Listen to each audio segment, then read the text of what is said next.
మీరు class 11th లో ఉండి బోర్డ్ ఎగ్జామ్ కి ప్రిపేర్ అయితే ఖచ్చితంగా మీకు ఫిజికల్ వరల్డ్ నుంచి అయితే 2 మార్క్స్ అయితే వస్తుంది.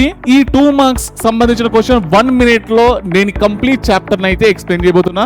చూడండి, మీకు ఫస్ట్ క్వశ్చన్ దీంట్లో మీకు ఏది వస్తుందంటే what is the discovery of C V Raman అనగానే అతను ఏం అనుకున్నాడంటే రామన్ ఎఫెక్ట్ ని అనుకున్నాడు. అంటే ఇది scattering of light by air molecule గురించి అయితే ఎక్స్ప్లెయిన్ చేస్తుంది.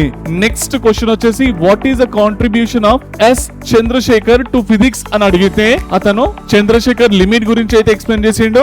Next structure and evolution of star గురించి ఎక్స్ప్లెయిన్ చేసిండు.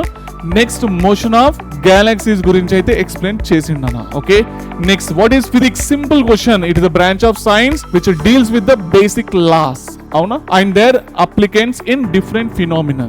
ఇది రాసేస్తే సరిపోతుంది.